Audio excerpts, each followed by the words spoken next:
As soon as you say the word, we'll start.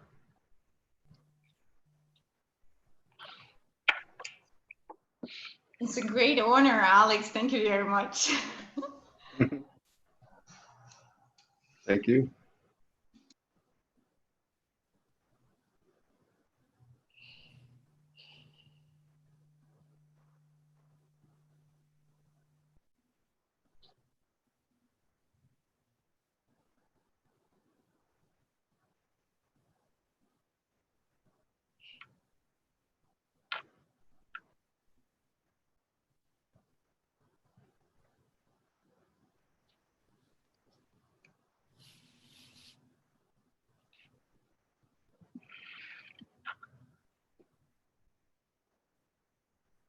Hey, Alex. How are you, Dan? Good to Good. hear you. I even have sound now. Good. We got it. Super. Hi, Dan. This is Sergey. Haven't seen you for ages. Hey, how are you? I'm fine. Thank you. Still around. Yeah, me too. Okay. We'll see for how long. We're having these power outages because this hurricane is making its way up the coast. Oh, Yeah. that's right. Yeah. Yeah, it's just heavy rain here, but and hopefully it'll go north really soon. But you are in Washington, right? Yeah. I actually was did my first face-to-face meeting with your embassy with the deputy head of mission with Mr. Koshalev. Okay. Last week. So it was my first face-to-face meeting with anybody in months. Okay. I hope it will resume sooner rather than later. Yeah. Return to normalcy is required. Or at least a new normal. Some kind of new normal would be nice. Yeah. And Sergey, I hope to see you and Alex and everybody else in person rather than on these interminable video screens. And So Dan, any chance of that this fall or very little? I hope so, although I will tell you, I've talked to corporates here who were looking at originally at reopening offices in September. And a number of them have now pushed the date back to October. So, you know, the downtown here is still pretty deserted. And it's really hurt all of these small retail businesses that have lunchtime restaurants and coffee shops. And I think it's going to be a while before we return to anything here that looks like normal. Yeah, you know, if the storefronts in Moscow, probably a good 20% of them have signs for rent. I will tell you, Alex, Washington doesn't look much different in that area. You know where our office is, near the White House. Right, right. Wow. In Argentina, we have the same thing. Many shops have closed, many businesses are going down the aisle. It's sad. It's very sad. Well, here I think policymakers miscalculated and they got focused on reopening businesses as the way to restart the economy. And the failure here was not to understand that really schools were the key. If you want to have people be able to go back to work, they need to be able to put their kids in either daycare or in school or in after-school programs. And until you do that, you're still going to get people who are office workers working from home like we have now. And, you know, not everybody has that luxury. Yeah. All right. Señora Presidenta, muy buenos días. ¿Usted puede escucharnos? Hola, ¿Todo Larisa, bien? buenos días, todo bien, muchas gracias. Va. Ahorita now we have all the panelists and we just about hit the 9 o'clock in the morning in Guatemala. It is 6 p.m. in Moscow and very welcome to everybody. I think we should start our meeting and it's my great honor and great pleasure to give a word to moderate this discussion, this great conference, to Mr. Radzanka, who is the CEO and the president of the American Chamber of Commerce in Russia. Please, Alex. Thank you. Thank you very much, Larissa. So today we're having a discussion and a very distinguished panel to talk about the USA, Latin America, Russia, and how to build a constructive cooperation agenda among this group. And particularly as we started the discussion prior to opening the meeting, as we come out of the COVID pandemic, or as we live through the COVID pandemic, whatever it turns out to be, we're not sure. So for the first time in my lifetime, and my lifetime corresponds pretty much with the post-war era, we've got what for me is unprecedented restriction on travel. So people can't move. We're frozen in place pretty much globally. And that's never happened. As somebody in the IMF coined the phrase, the great isolation. So we have the great isolation in place. And at the same time, we have a common issue that the whole world has to deal with, which is the pandemic. So a mandate for cooperation like we've never had before to work together.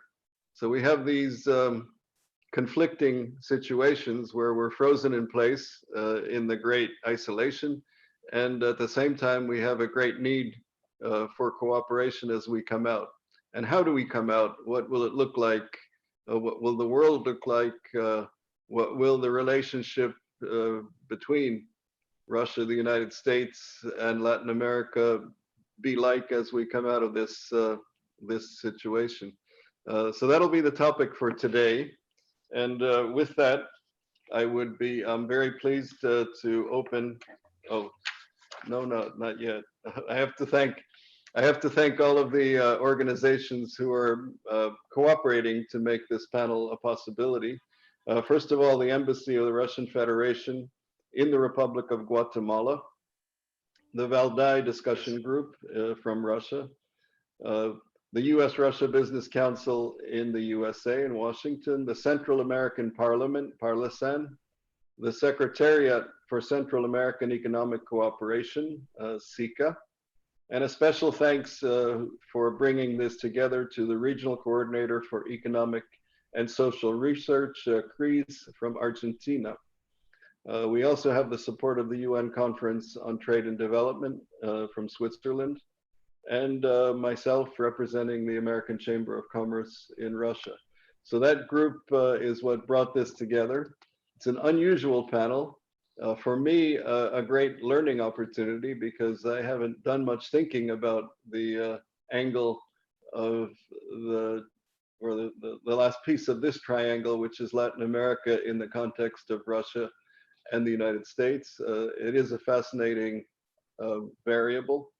And with that, I'm very, very pleased to turn the floor over to Deputy Foreign Minister of the Russian Federation, Mr. Ryabkov, who will speak about Russian priorities for the Latin American region and Russian cooperation with the USA on today's modern stage.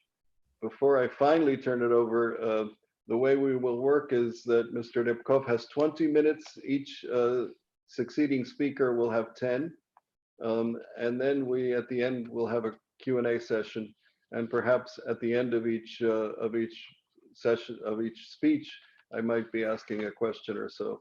So with that, Minister Ryabkov, the floor is yours.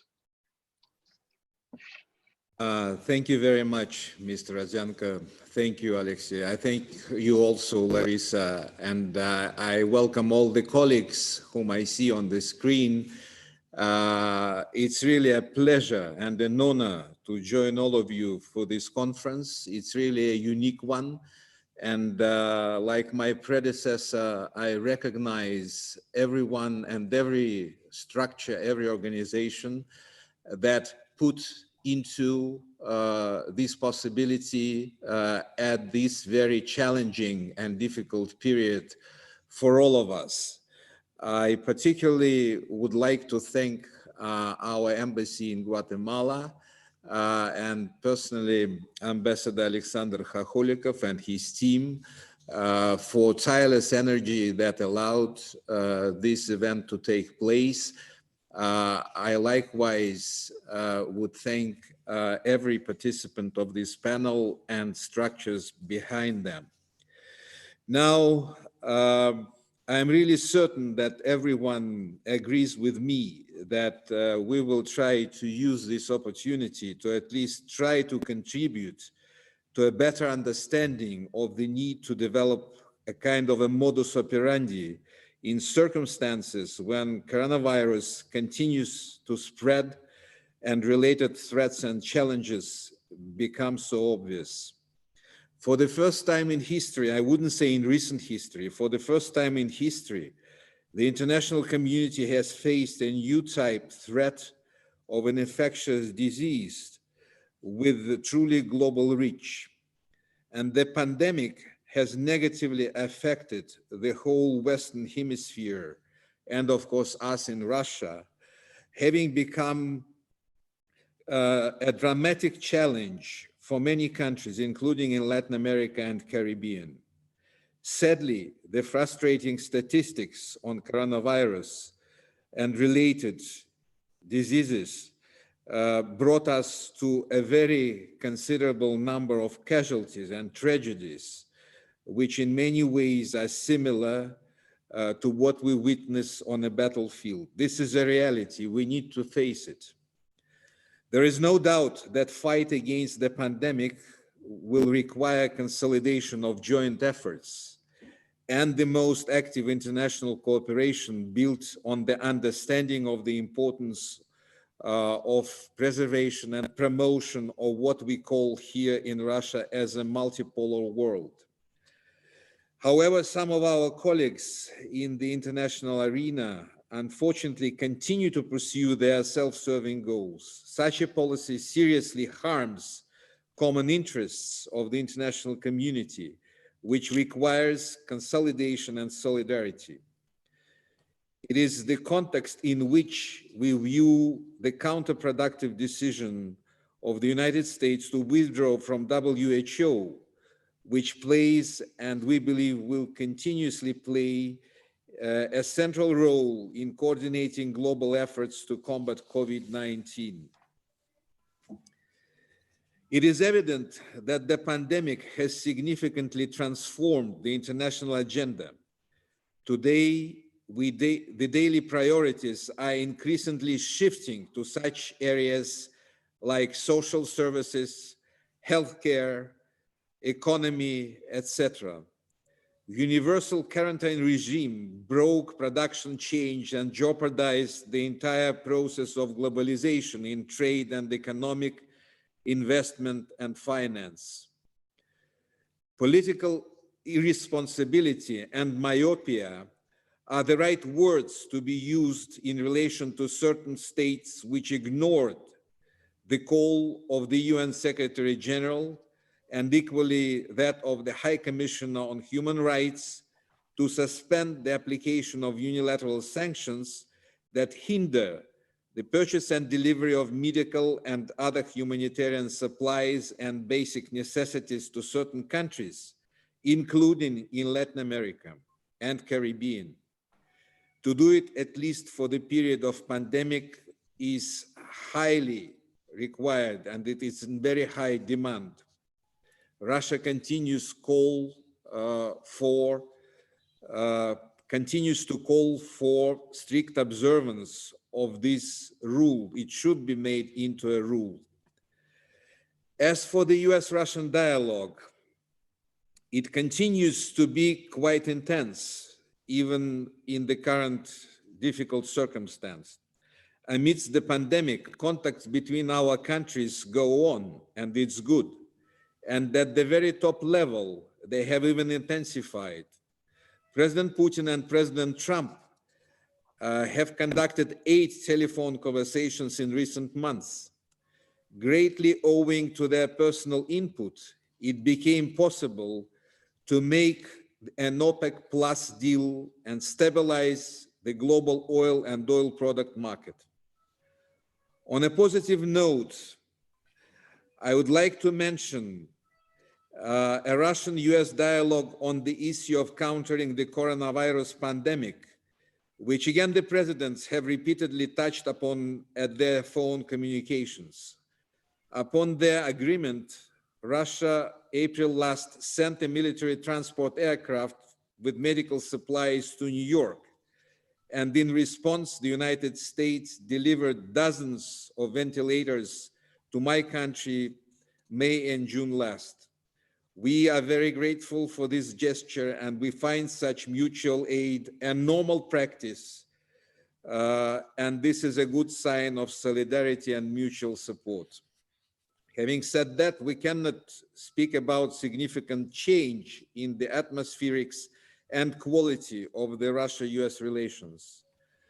To be very frank with you, Washington is not willing to abandon its claims for global hegemony and retains its aggressive course of action towards Russia, at times defying the international law without hiding its intention, and also continuous efforts to remove, quote unquote, unwanted governments in other countries, such as Venezuela, Syria, and Iran, to name the few. Political military situation is a matter of great concern for us. Though our bilateral contacts on strategic stability have intensified in recent months, practical efforts by the United States in this area have long been quite destructive. A year ago, the United States withdrew from the INF Treaty, which to a great extent was a key treaty for ensuring strategic stability.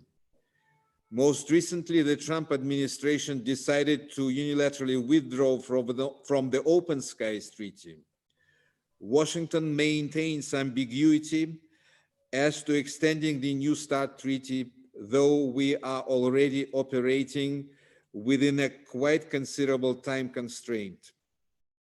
Surely there are some positive developments in our relations with the United States as well, but only a very few.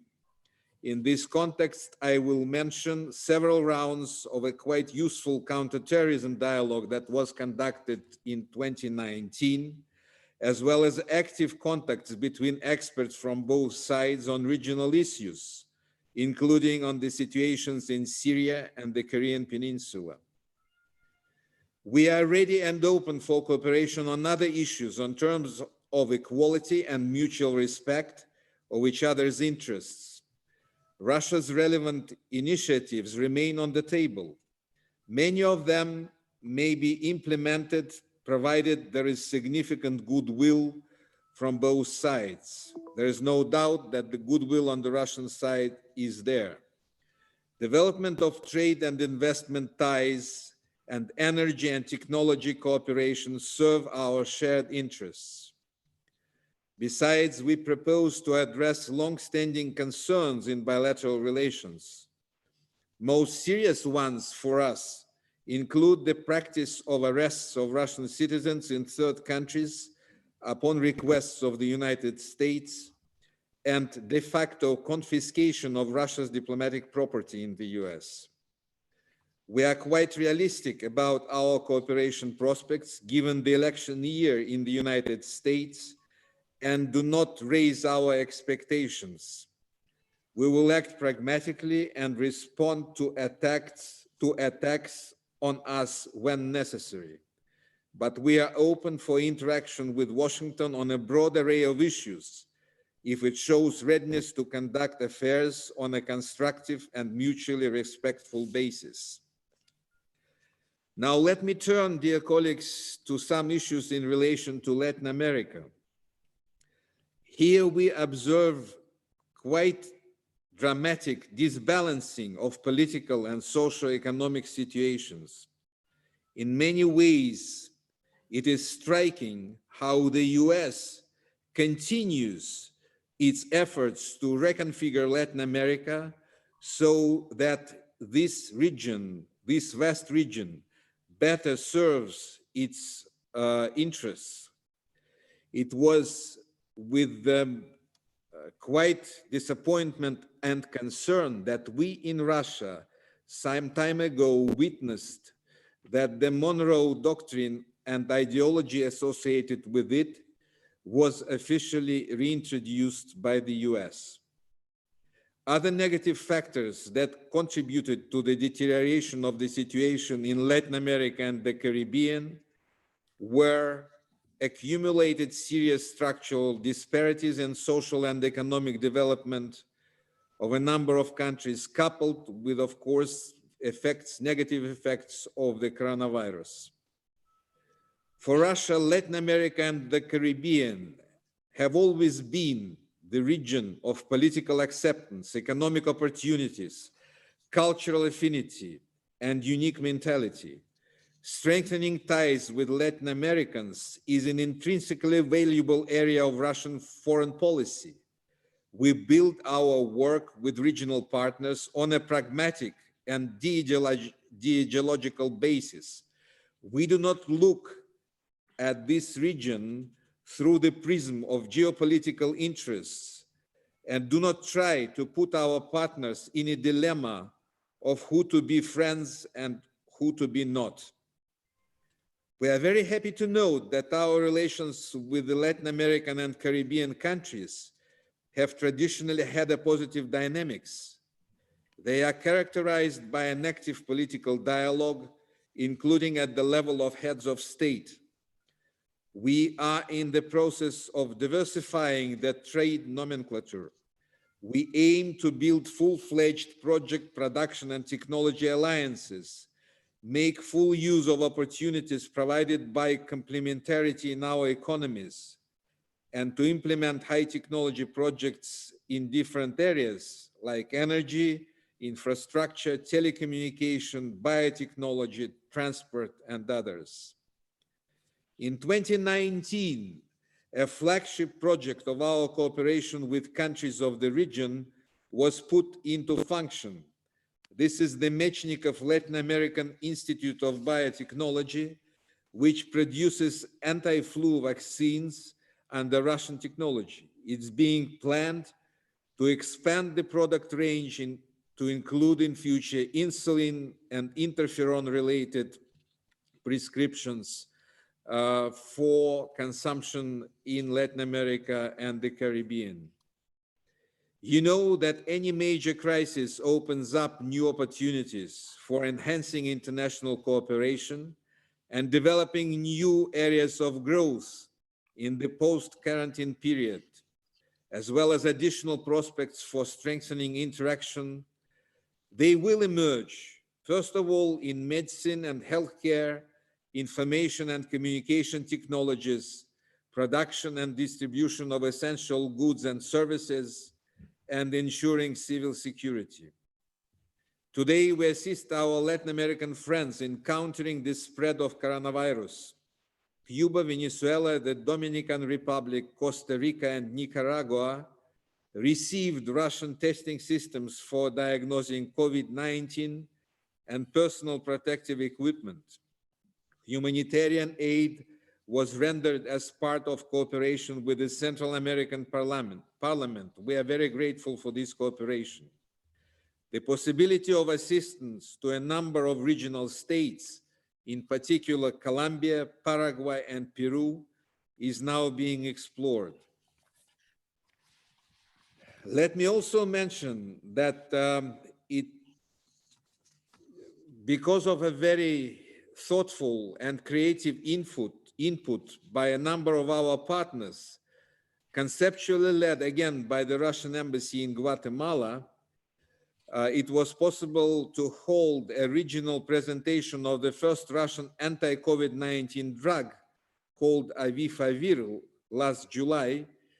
And it also happened thanks to assistance of the Central American Parliament, as well as of the inventors of the Russian medication, that is the Russian Direct Investment Fund, the Chromis Company, and Kemrar Group.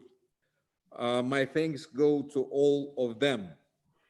In times of border closure, an important task for our country was to help Russian citizens stuck in the region and ensuring their earliest return to homeland. Since the beginning of the pandemic, In close coordination with our regional partners, we have organized a number of outgoing special flights, which brought over 7,500 Russian nationals back to Russia. We express our sincere gratitude to our Latin American friends for all their assistance in this endeavor. Concluding my remarks, I'd like to underline that in the current difficult circumstances, it is paramount to avoid politicization of the situation around the pandemic, which is truly a global challenge for the whole world. It requires concerted and joint action of all states. Russia is very prepared to bear its share, and it is already doing so. Thank you very much. Thank you, Minister Rybkov, for that very broad survey of the relationship with the United States and Latin America, the good and the bad. And maybe before I turn the floor over to the next speaker, a few questions. One very practical question from a business standpoint is that, as we talked about earlier, we have this stop to travel. Russia's beginning to open to a few countries, one at a time. And certainly I'm interested when business people will be able to travel back and forth between Russia and the United States, as well as their families. Any prediction how that discussion is going? Is there a discussion? Is there a horizon that we might expect? Is the first question. And let me stop with that one. Thank you. It truly depends on how the situation develops. We understand the need for businesses to, restart normal or relatively normal operation. We equally are very aware on the fact that the longer it stands the way it does now, the harder it would be to get out of this abyss. But public health is the predominant consideration for the moment. The responsible structures in the Russian Federation are looking almost online. That's not an overstatement, truly in an online fashion, on an online mode, on how statistics develop and what is going on in different places. And there are a number of criteria how statistics are being used for this context. The number of cases per 1,000 of population, the relative relation between those who have developed the illness vis-a-vis the number of confirmed cases and some more. And only when all these elements fit into a broader puzzle, then particular countries, quote unquote, become open. I think it's very explainable and natural. For the moment, we have a handful, a half dozen of those. Of course, those who are doing transportation and tourism are interested above all on reopening sooner rather than later. And the government is doing its utmost to kind of balance all the interests there. I think it will I will still think it will take weeks from now before more countries will be open. But already for the time being, there are possibilities to travel to Russia through major hubs, including London, including Istanbul, Seoul for that case, in the Republic of Korea. Other capitals and hubs, I believe, will be added to the list, provided that situation, again, provided that situation allows. Everyone coming to Russia should be a bearer of a valid certificate of a negative test on COVID-19, and this information is also easily accessible through the visa sections of the Russian consulates. hopefully there would be no second wave of pandemic, to an extent that we will see a rollback of the current rather positive tendency here. So both for businesses and expats working in Russia, their families, I see now more hope rather than a very bleak and dark picture through which we went during all these months from February, March and onwards. Thank you. Thank you very much. Now I'd like to invite Ms. Nadia de Leon, Chairwoman of the Central American Parliament, who will be speaking to us on the imperatives of the Central American Parliament in foreign relations. So Nadia, the floor is yours. Thank you very much. Good morning to everyone. First, I want to thank you for the invitation to participate today in this important event, and hope you and your families are in a well-being. We hope that this event will be of a great benefit to our region in Latin America and the world, since in these days of tribulation, it is confirmed that only united we can move forward and with the battle against this pandemic and the constructive in the post-COVID era.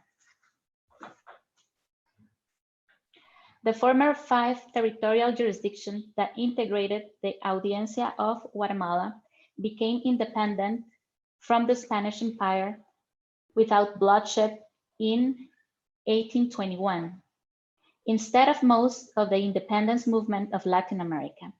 The Federal Republic of Central America that arose from that liberating fact was subsequently fragmented into 5 states without spilling blood. These unprecedented historical events were not enough for Central America to be a region of peace and development. In the late 70s and 80s of the past century, the region experienced a bloody, fractal confrontation. In order to prevent new confrontation, the presidents of those 5 Central American states agreed to found the Central American Parliament, PARLACEN, and it is now integrated by 6 states. PARLACEN started operations in 1991 and now is recognized as a sample of tolerance and mutual respect for ideas. Since more than 40 political parties of different ideological signs are represented in our institution. The PARLACEN Conference of Political Parties of Central America and the Caribbean, which has been held for 26 years, is a good example of this harmonious relationship. In its years of operation, PARLACEN has advocated for the peace solution of international conflicts because Central America maintains diplomatic and commercial relations with all the countries of the world and has opened itself to the other states of the world in order they will be observer members of the institution.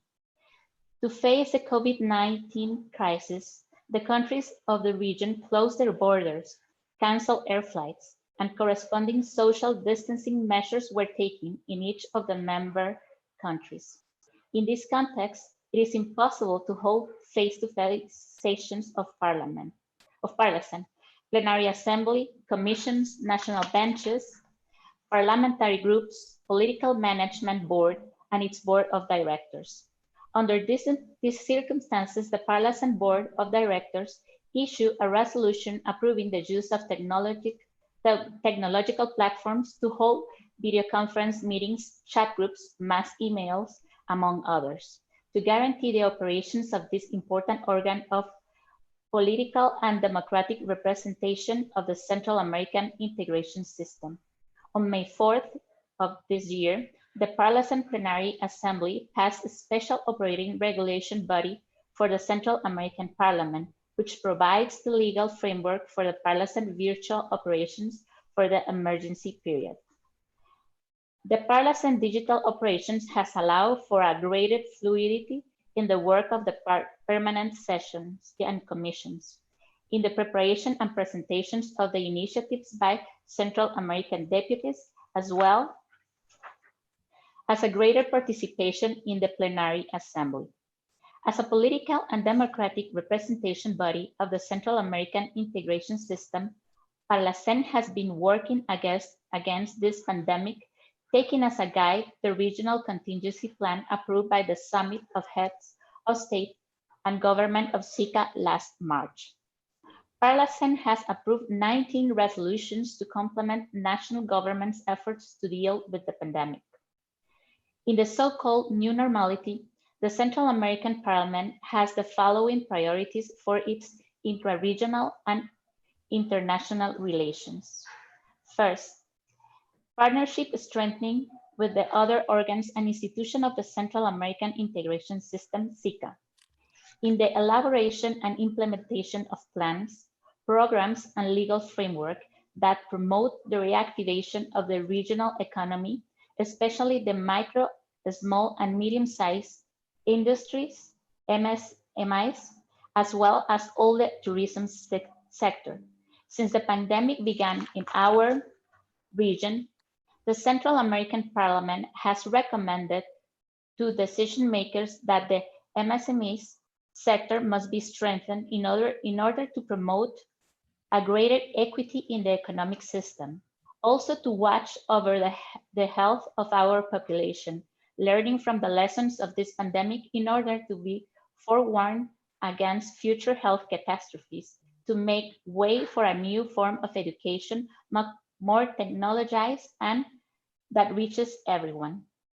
Second, deepen our partnerships with the regional parliaments of Latin America, such as Parlatino, Parlandino, and Parlasur, seeking to strengthen South-to-South cooperation to encourage intra-regional trade and ensure a compliance with the agreements that we have signed in this phase to strengthen our brotherhood ties.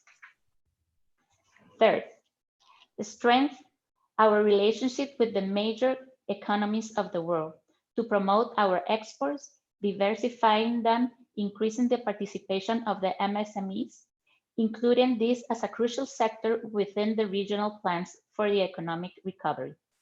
PARLACEN also highlights the relevance of our relationships with the United States of America, the Russian Federation, and the European Union to achieve this objective.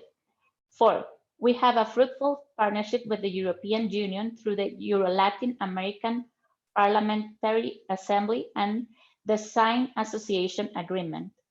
With the Russian Federation, we have as a parliament a cooperation agreement with the Federal Assembly of Russia, and it is working very, very well. We are keen to deepen our partnership with the United States in the framework of the RD-CAFTA agreement. The creation of parliamentary groups would be a priority both in the American Congress and the PARLACEN to promote parliamentary development in the Central American region.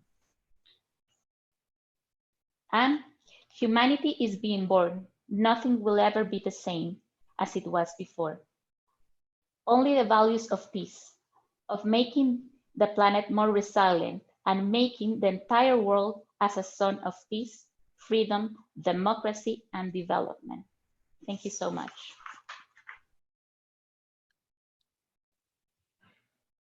Thank you very much. Nadia, quick question. You mentioned several times the importance of medium and small enterprises to the development of the economy.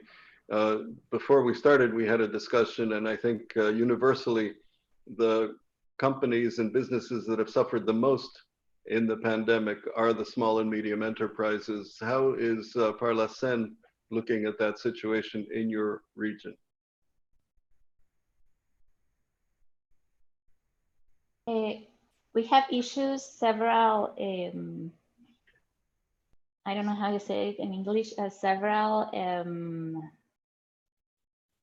like lawmakers in the region for these kind of services and MSMEs, because we think that that's our strength as a region also.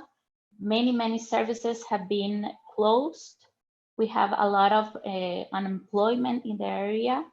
I think we are going to suffer a lot for this pandemic and as a region. So as a parliament, we are very concerned about this. We have doing webinars also to promote MSMEs to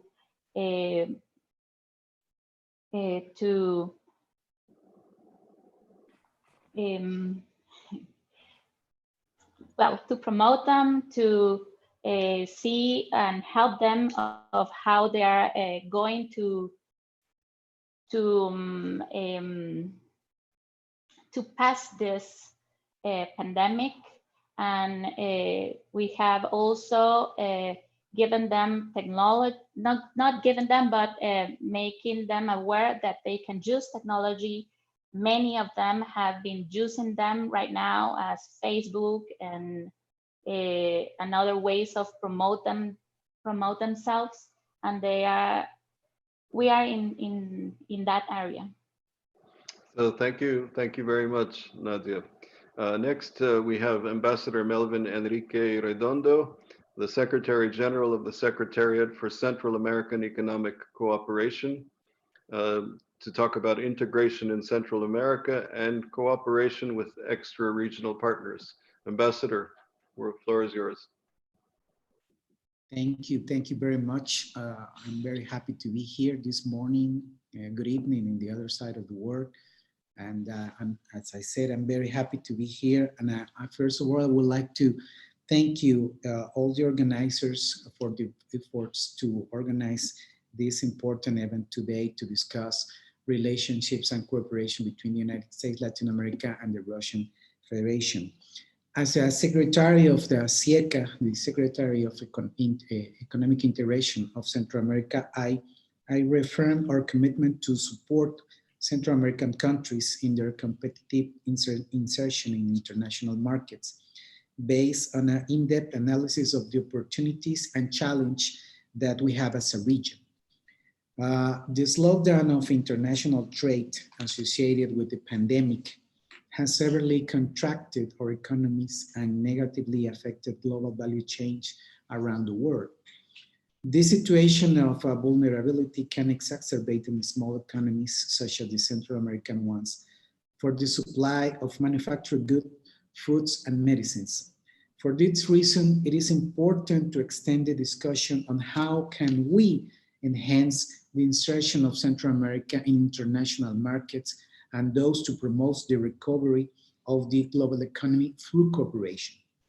SIECA, as a regional agency of the Central American economic integration process, provides permanent support to Central American governments in strengthening their economic and trade ties. The economic integration agenda is closely related to the work carried out by countries in terms of trade with third parties due to application of trade regulations. I would like to start my participation by indicating that Central America is a pioneer in terms of economic integration and a good model for many developing countries. The operation of the Central American economic integration process rests on a rules base that has evolved over time. The regional integration process in Central America has its roots back to the decade of the 1950s, where the ODECA, the Organization of Central American States, is established in 1951. Subsequently, the Tegucigalpa Protocol, signed in 1991, which endorsed the process of an institutional and legal framework through the creation of the Central American Integration System, SIECA, as per acronyms in Spanish, is formed by Costa Rica, Belize, Honduras, Nicaragua, El Salvador, and Panama. Furthermore, the Dominican Republic also adhered to this process later in the years to come.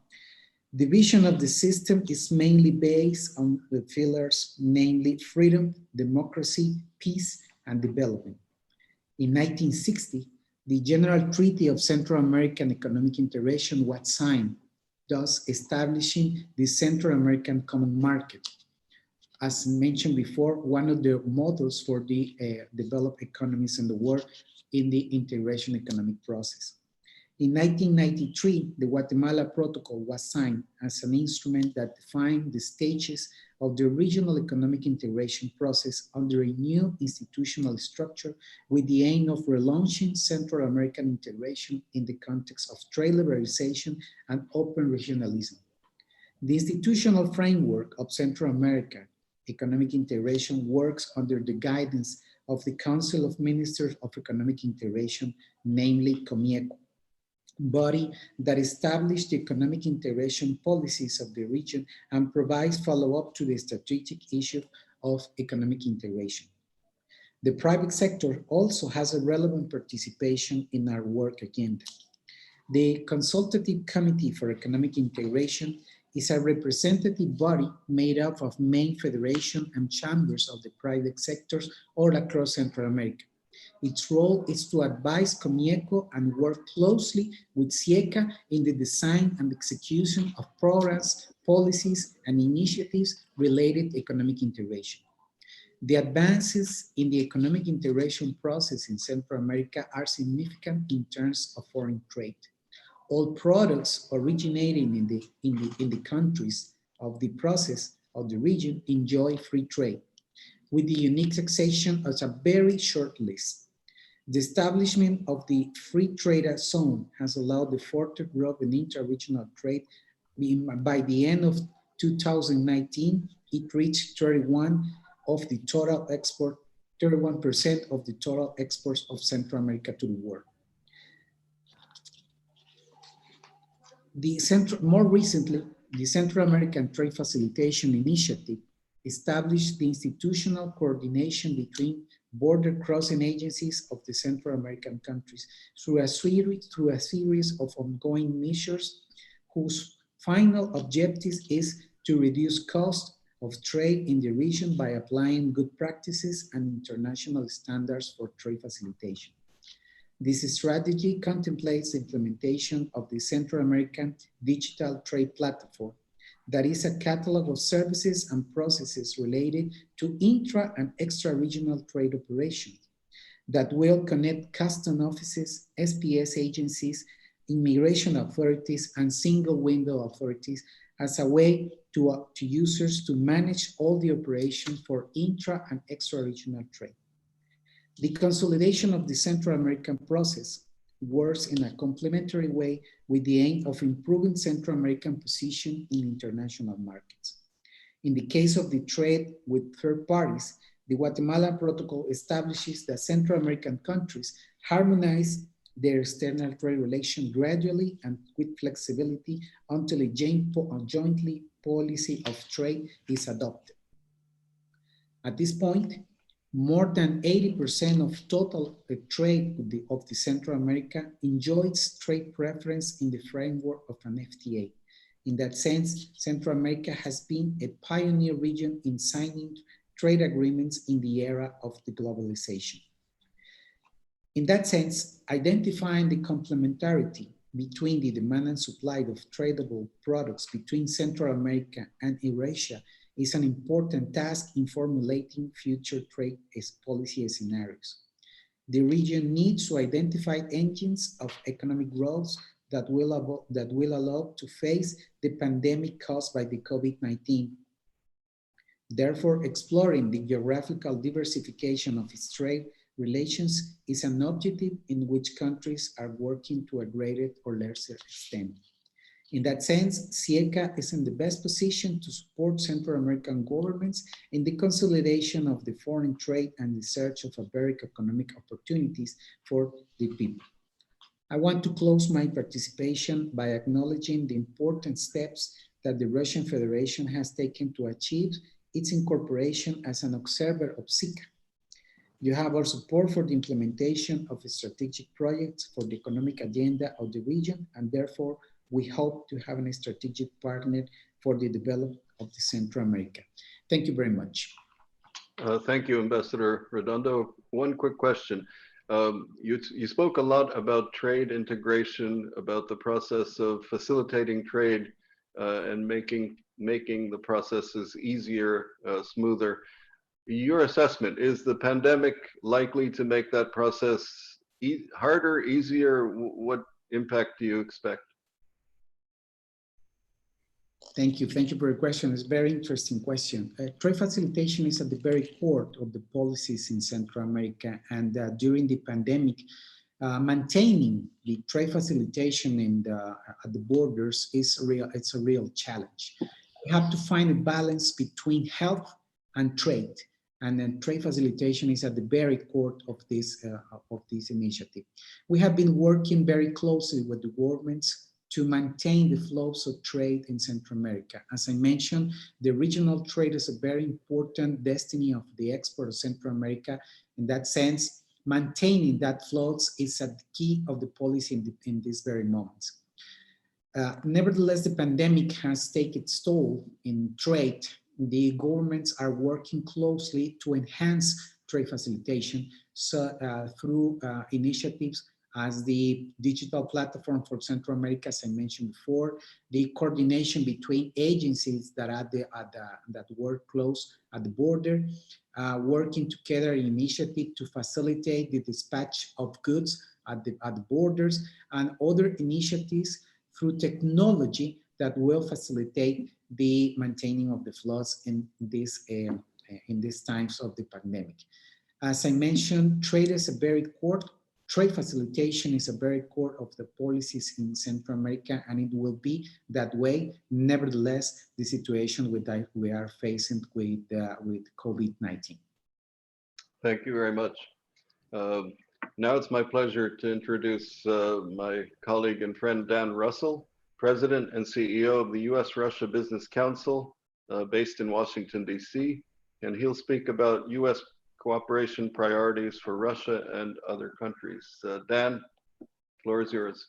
Thank you, Alex, and thanks to the organizers. I certainly appreciate the initiative to bring together North and South America and Russia and Eurasia to talk about economic cooperation. I spent the first part of my career actually living and working in Central America and the Caribbean, so it's an area I've always had a certain interest in. As Alex said, I head the U.S.-Russia Business Council, which is the premier U.S.-based trade association dedicated to bilateral trade and investment between Russians and Americans. We work together with the American Chamber of Commerce, led by Alex, and Russian business associations to try to facilitate mutually beneficial commerce. I think Minister Ryabkov and our other speakers have rightly said that public health is the #1 issue, and I think they've had a nice scene setter on some different cuts at the government issues here. And I'd like to talk a little bit from a business perspective. And I think backing up from the immediate issues we're looking at, obviously the biggest challenge, economic challenge, is the unprecedented fall in global trade due to the pandemic. And what hopefully will be an economic recovery following. And that's all complicated by a very tough environment. We have fragile global institutions. We have a growing trend toward protectionism and nationalism. And you have geopolitical tensions between the US and China, US and Russia, and others. But I think one of the big issues we all face is a certain hostility to trade liberalization, which is really, frankly, misguided. It's not that issues don't exist, but if our shared goal is prosperity, then open markets and free trade, have a proven track record on delivering. And I just mentioned a couple facts in that regard. The Peterson Institute of International Economics has calculated that the payoff to the US economy from expanded trade from 1950 to 2016 was over $2 trillion. On economic integration, which the ambassador just spoke about, the U.S. International Trade Commission found that bilateral and regional trade agreements, like the North America Free Trade Agreement, led to increases in GDP, as well as a rise in real wages for highly skilled and less skilled workers. And I think the important thing about a lot of these agreements, particularly I'll flag the North American Free Trade Agreement and its successor, are not just about lowering barriers to trade. They're about making things together and about improving global value chains. which I think is not very well understood by some people. I want to commend SIECA for seeking to explore opportunities for expanded cooperation, including with the Eurasian Economic Commission. I will tell you, in my experience, we have found the Eurasian Economic Commission to be open to dialogue with business and open to market-based solutions. So I think there's someone which you can have a really good dialogue with. I'd like to turn to talk a little bit about trade and investment between Russian and US companies. I think it's no secret that there's been a very difficult geopolitical environment for businesses to operate in over the past 5 or 6 years. And maybe we can learn a little bit from that as we try to deal with the issues in the global pandemic. While we've had a very tough environment, and certainly sanctions have had a significant impact. And obviously all businesses have needed to carefully comply with each country's law and regulations. Yet two-way trade and investment has continued. And as I think Alex and I both know better than anybody, that trade and investment is significantly understated by US and Russian official statistics. We're going to hear from the United Nations Conference on Trade and Development, which I would recommend to all of you as one of the best sources of data on foreign direct investment, in my view. And in its Ultimate Investor Index for 2017, the latest year they've done, the US was still the largest investor in Russia by country. And I think that's worth noting. Since the pandemic, Alex wisely worked with Ernst & Young to commission an annual study of US businesses operating in Russia. And this was conducted in May, well into the pandemic. And yet still 3/4 of the US businesses operating in Russia consider Russia a strategic or a key market. About nearly the same number expect growth, albeit slow growth, in their Russian businesses over the midterm. And I think we also need to look at opportunities while we're dealing with this very sober public health crisis. And I would just flag a couple. The Russian market, in Russia, smartphones are used extensively for financial transactions and for purchases. And in fact, if you're looking at Europe, you'll find that Russia is right at the top in usage of those devices for transaction, ahead of some more developed markets like the UK and France. Secondly, the government there has some interesting initiatives given the timing we're facing right now.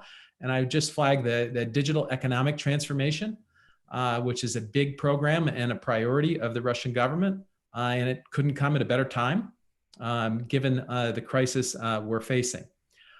I think in this regard, it's also important to realize that trade and investment yield more than just turnover and profit. They're about creating people-to-people connections and promoting a rules-based business environment. And I am a big fan of cultural, scientific, and educational exchanges. But I will frankly tell you that in my experience working abroad outside of the United States, that business has created broader and deeper connections between Russians and Americans than anything else, just in terms of the numbers. And I think this process is especially important while we're facing a time of political tensions and misunderstandings. So to come back to where I started, I mean, how do we lay a foundation for a strong recovery once the pandemic is under control? And what can businesses do in this regard to try to promote that? And I think what we all want to see from governments and from supranational organizations is markets that are open to international trade and investment. We want to see lower tariffs and lower non-tariff barriers to trade and investment. And I think one of the roles of business, and we've certainly found this over the past 5 or 6 years, is to help policymakers understand the importance of international trade And I think, the one thing I could recommend to all businesses is your senior leadership needs to be involved in an active dialogue with governments. You can't afford to just sit back and try not to deal with these difficult issues. And I think, the current environment has driven home the need to explain a strategic business case for trade and investment, and to have a global perspective. As we look ahead to vaccines and healthcare solutions, it's pretty clear that innovation in the healthcare sector and competition are going to help get us there. But I really think it's important that businesses are involved and that policymakers have an understanding of the strategic and long-term benefits of trade and investment ties. And I think that's why it's good that this groundbreaking event is starting to look at what's the relationship between North and South America and Russia and Eurasia on trade and investment, and how could we improve that? And I think I'd just like to end with something that WTO Secretary General Acevedo has said, that the bottom line is recovery is going to be faster if we all work together. That's both governments, supranational organizations, and private business. Thank you very much. Thank you, Dan. So a quick question to you, and I can't resist asking it. We're in an election year in the US. Russia is a popular election year topic, certainly in the last election. How do you see Russia as a player or a topic of discussion in this election, more or less? And what's your outlook for the future of the relationship? Because it matters, as you said, to business very much. Well, look, I think the biggest issue in the United States right now are the biggest issues are going to be domestic ones, the same as in all of the countries that are on this event. People are worried about the health of their relatives. They're worried about their jobs. They're worried about what their economic outlook is going to be like next year. And as you and a couple of speakers have mentioned, small and medium-sized businesses are really hard hit. The biggest issue right now, today, is about the stimulus package in the United States. Is there going to be another one? And how are we going to get through the fall? So I think, all politics is local, and domestic issues are going to be at the top. And I think foreign policy issues won't be at the top unless there's some dramatic change. And I think that goes for, tough relationships with Russia, China, and with others. I think looking ahead, what I would hope is that we have a, foreign policy that, we have a process that's a little more regular in terms of dialogue with other countries once we get past the pandemic. And I think regarding Russia, Minister Rybkov mentioned the mutual deliveries of humanitarian aid. That's certainly a small positive. We've seen continuing space cooperation, which is also good. But I think we need more regular engagement below the top levels that we've had in the past. And we need to find areas that really yield benefits for both sides, because it's not just about having better relations for the sake of better relations. What we want is a framework that produces real results for ordinary Russians and Americans. And I think that's where business comes in, because if you have a good framework and business can flow back and forth, there will be gains in prosperity. Thank you very much.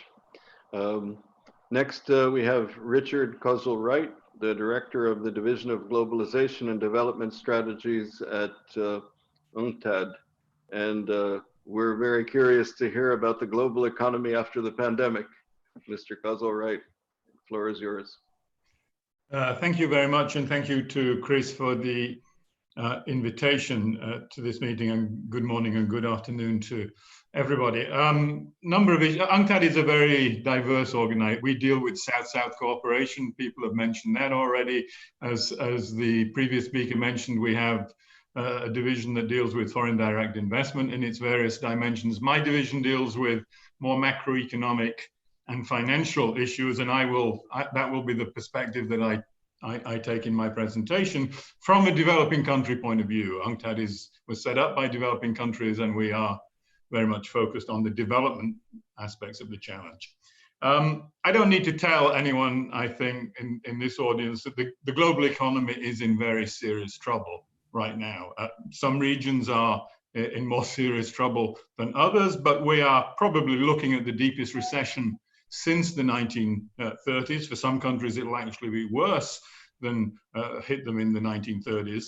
So it's a very serious situation. Latin America in particular looks to be in a very difficult situation. The largest economies, Brazil, Argentina, Mexico, are suffering very badly at the moment, but also smaller economies. Ecuador is an obvious case that is suffering badly. The Caribbean islands have been mentioned already.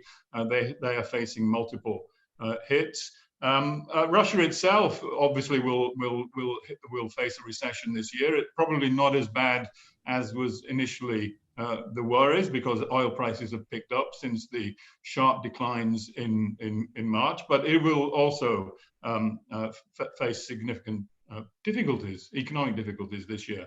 The big questions around this are: how long will this last, and what is coming next? And I'll try and say something about that in my remarks.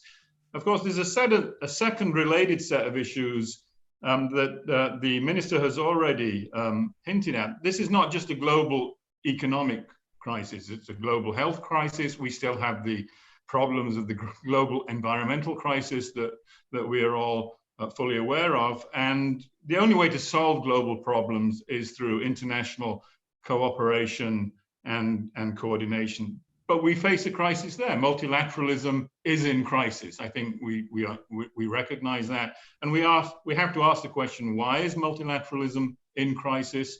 And what is to be done about rebuilding multilateralism to address these kinds of global problems? And I'll say something about that too, if I can. The COVID-19 shock was no one expected a crisis of this nature. I think that's fair to say.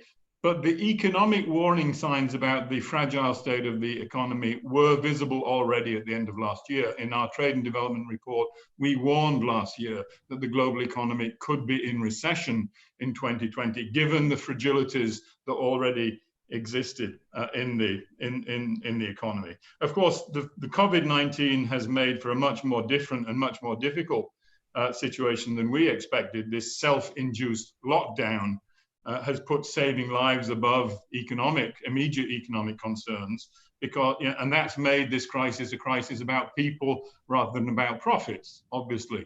And it's something that we as economists have not really seen before. It's not a wartime situation. In wartime, output tends to increase. Output has collapsed here. It's not a traditional supply side shock. In a traditional supply side shock, you have inflationary pressures. There are no inflationary pressures or minimal inflationary pressures during this crisis. And it's not a classic financial shock either, where banks and asset prices are the focus of the concerns of policymakers, because in some respects, it's all of these things combined.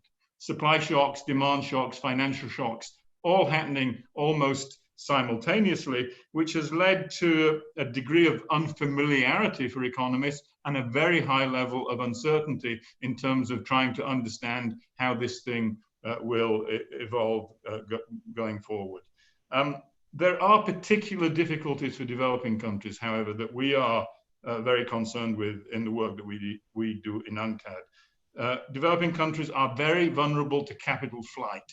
And we saw that at the beginnings of this crisis in March, where capital flew out of developing countries to safe havens in the US and advanced economies at a rate that we had not seen before, much higher than the global financial crisis, for example. Developing countries are also facing a massive debt overhang.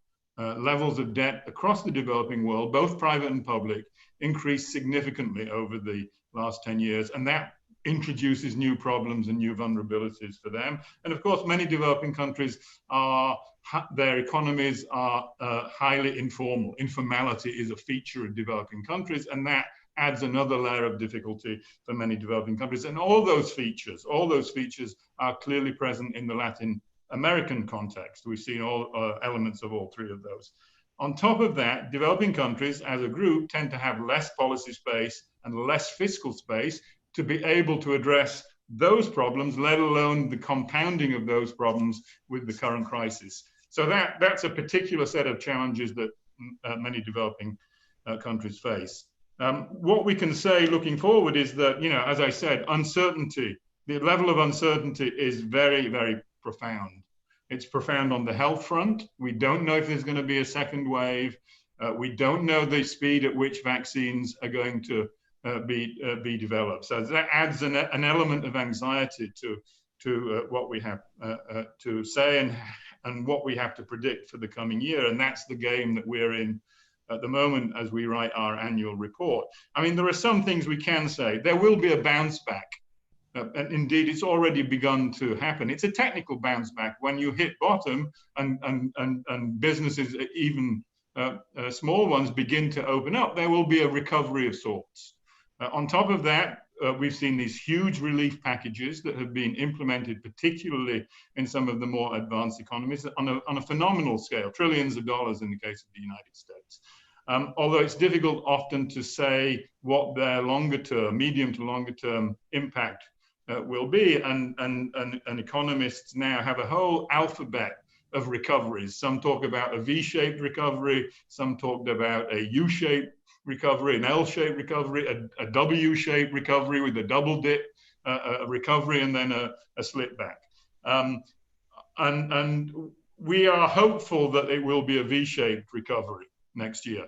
That is, there will be a rebounding growth next year. But a lot, in our opinion, depends upon policy, particularly the policy positions of the advanced economies.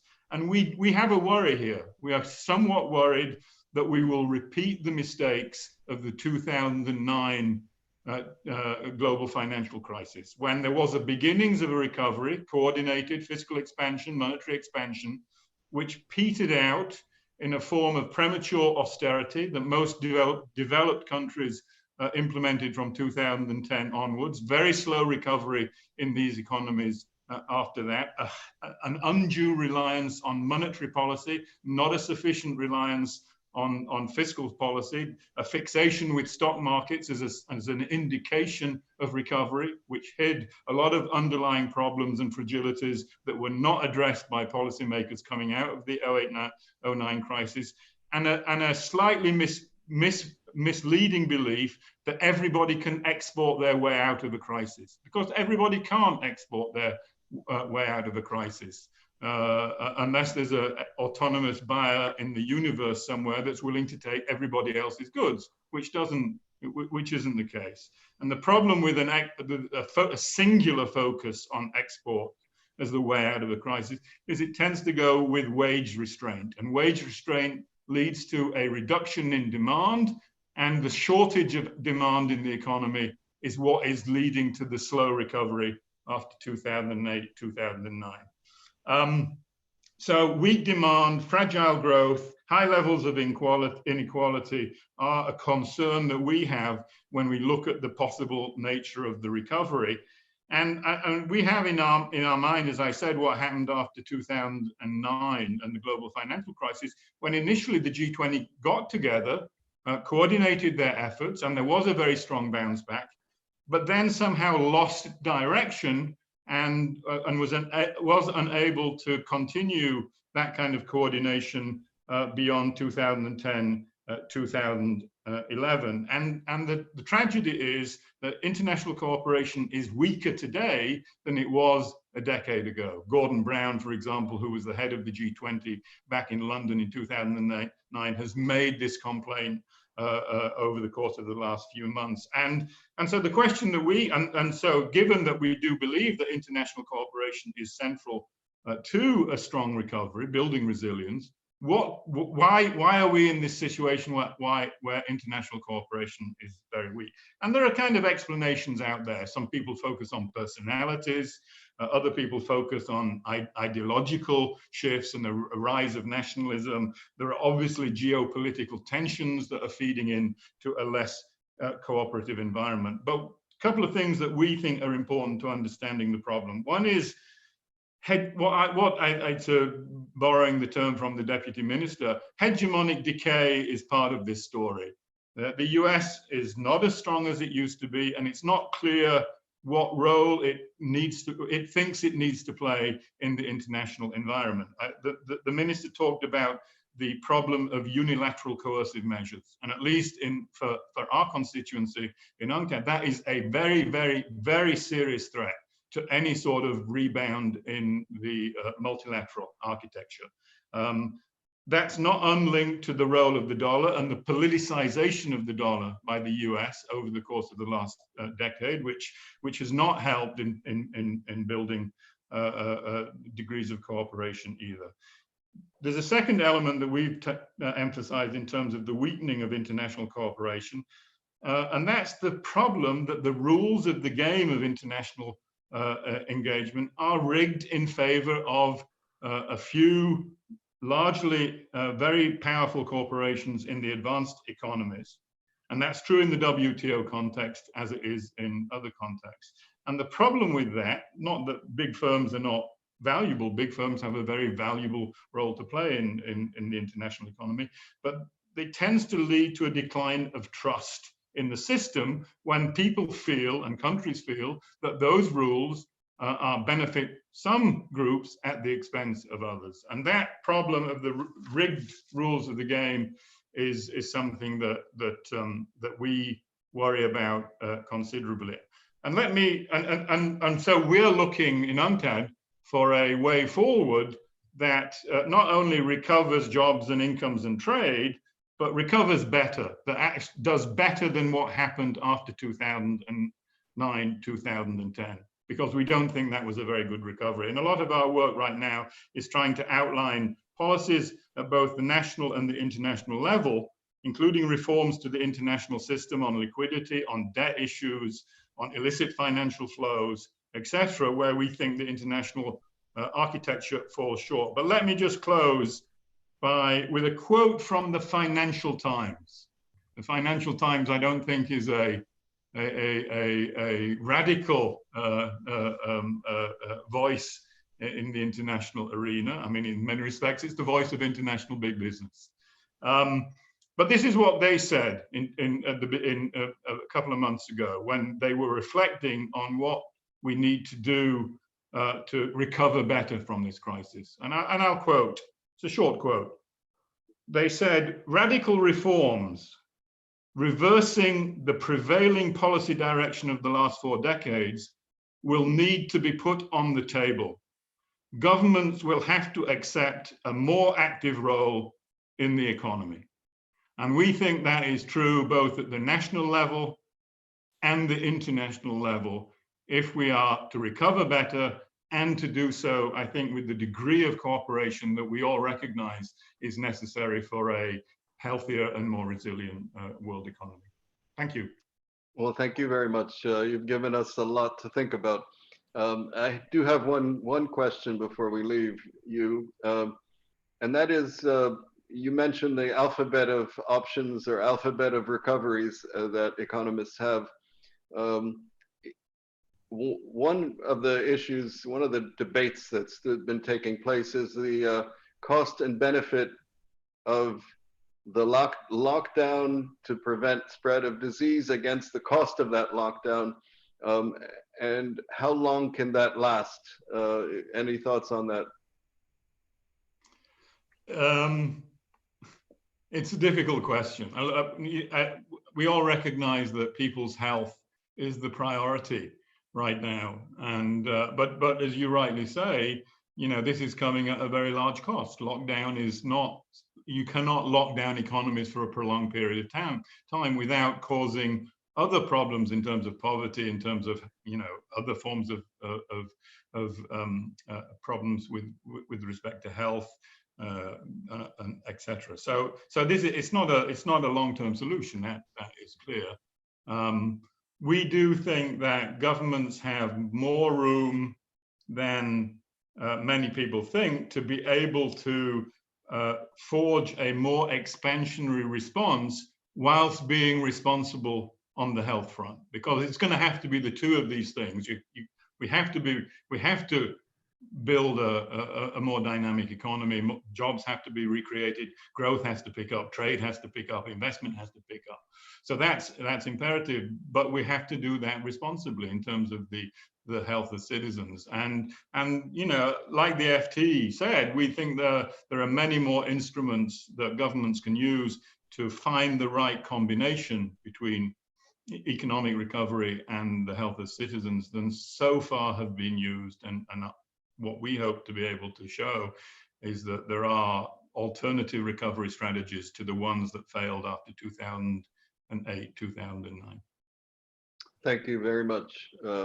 Next up, Mr. Yaroslav Lisavilik, Program Director at the Valdai Discussion Club and Chairman of the Council on Foreign and Defense Policy, who will speak about the modern world, the role of the USA and Russia in the new global architecture. Yaroslav, floor is yours. Thank you very much, Mr. Rodzenko, and it's a great pleasure to have this opportunity to present to you my views on a subject that is really so novel in many respects. I think this is probably indeed one of the first times that experts are discussing such a subject matter of the modalities of cooperation between Latin America, the US, and Russia. And in terms of the global economic architecture and how these regions, these countries can influence the formation of the global economic architecture, I think first of all, the global economic architecture has been changing throughout the past several years already quite significantly. But this crisis, the COVID crisis, will provide a tremendous stimulus, I think, to further more rapid changes in the global architectural framework. And in this regard, I think if we look at Russia and its stance with regard to the formation and the evolution of the global economic architecture, what we can say is that Russia is working constructively with the existing institutions, with the Bretton Woods institutions, the IMF, the World Bank, in dealing with the current crisis.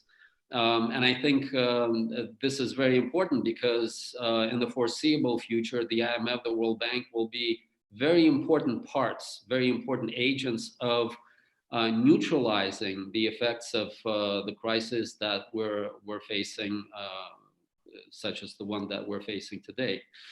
But going forward, I think Russia will be also quite active in participating in the projects that involve the creation of new organizations, new institutions that deal with very important areas of economic development in the world economy. And I'm talking about such institutions as the New Development Bank, the BRICS New Development Bank, for example, or the Eurasian Development Bank, or the Asian Infrastructure Investment Bank. In all of these institutions, Russia is a participant, and these institutions are increasingly directing their efforts towards the themes that are becoming very important for economic development, for sustainable development, such as connectivity, economic connectivity in terms of transportation, infrastructure, the use of national currencies, and the use of national and regional payment systems, and obviously, most importantly, the support for human capital development. This is something that is especially important during the crisis that we're facing today. And I think Russia's role in the global economic architecture is also going to be shaped by its efforts to further develop its regional projects, and some of the regional projects that Russia is pursuing, such as the Eurasian Economic Union that has already been mentioned by Mr. Russell. I think this is a very important project that is delivering important benefits to its members. But what is also very important is that the Eurasian Economic Union is reaching out to other regional organizations and regional groupings. Throughout the past several years, it has signed memoranda of understanding with the likes of ASEAN, but also, if we're talking about Latin America, with Mercosur. In terms of other projects that Russia is participating in that are more global, that are trans-regional in nature, this is of course the BRICS. And Russia during this year is chairing this grouping, and some of the initiatives that we may see that have been announced may render the BRICS outreach more global in terms of its scope, including perhaps the discussions and the implementation of the BRICS Plus format, which potentially can bring more countries from the Latin American region into closer cooperation with the BRICS countries. If we're talking about the US, I think the key theme there will be the modernization of the Bretton Woods institutions and bringing these institutions more in sync with the exigencies, with the needs of today in terms of supporting human capital development, making human capital, environment, sustainability, the core, the key focus of economic development going forward. I think another theme that will be very important in terms of US participation is the reform of the World Trade Organization, the reform of the WTO. Clearly, this is a multilateral body that has faced tremendous barriers and problems in terms of launching new trade liberalization rounds. And also more recently, we're seeing difficulties in terms of the operation of the dispute settlement body that has been very important and very successful in many respects in dealing with trade disputes in the global economy. So now to end my intervention with respect to some of the common themes in building the new economic architecture, the common themes between the US and Russia. I think one is obviously working together to deal with the current pandemic, and Mr. Ryabkov has already indicated that there is cooperation. There has been some cooperation, more is needed, and there has been news flow most recently on some scientific cooperation between the two sides in dealing with the pandemic. Another theme that I think will be important in terms of the future architecture is the United Nations. I do hope, and I think it will be very important for international stability, that the UN becomes a stronger part, the key cornerstone of international stability and a rules-based system in international relations. Another theme that has been already mentioned, I think also by Mr. Ryabkov, is the energy market and cooperation in this area, and the fact that the US has cooperated with OPEC Plus, and this evolved into an OPEC plus of sorts, perhaps means that going forward, this cooperation could be continued and reinforced. And then one platform that brings together Latin America, the US and Russia is the G20. It also brings together, obviously, the North and the South of the globe. And I think in this forum, it will be very important for our regions to cooperate in dealing with what Mr. Kozel talked about, the need to sustain coordination. It shouldn't be a one-off theme. Every time there is a crisis, there is some kind of a hectic response. There should be a systemic approach to this matter, and cooperation between our regions in creating an ex-ante framework, a pre-established framework of anti-crisis response within the G20, I think will be very important. Finally, another proposal that comes from the Valdai Club in this respect, and we launched this proposal, I think, last year within the context of the T20, the intellectual 20, was to create a regional 20, a platform within the G20 for cooperation amongst the regional integration arrangements, such as the Eurasian Economic Union or the Mercosur or others where G20 countries are members, and that could raise the legitimacy and the outreach of the G20 and also raise its efficiency in reacting to economic downturns and crises. So this is our proposal. With that, let me end my intervention. Thank you very much. Thank you very much, Vladislav. Let me, Yaroslav, I'm sorry. Quick question though. You mentioned the need to modernize the institutions from rising from Bretton Woods. Where do you see the political will to do that? We have in the US either an old leader or an older leader. We have a leader getting older in Russia, not very young in China. What's going to push? Where's the political will going to come from, in your opinion, to get that kind of thing done? Yes, I think this is a great question, and I think it's probably, you know, one of the themes there could be the severity of the current downturn, the severity of the crisis. And in dealing with this crisis so far, just as I said in the beginning of my intervention, you know, the Bretton Woods institutions are the ones that are perhaps amongst the most efficient, the most developed tools to deal with such downturns, with such crises.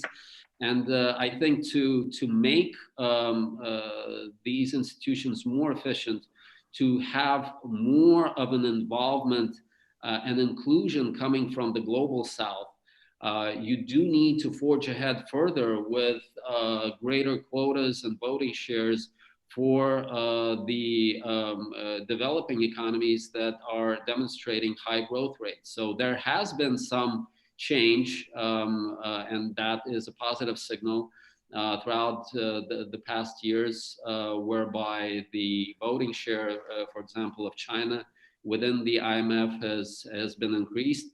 Further headway in this direction, I think, is possible. And I think the fact that Russia, China, the global South countries are working together with the Bretton Woods institutions and dealing with this crisis is a good sign that the change in the global economic architecture will be an orderly one. Well, thank you. Very good.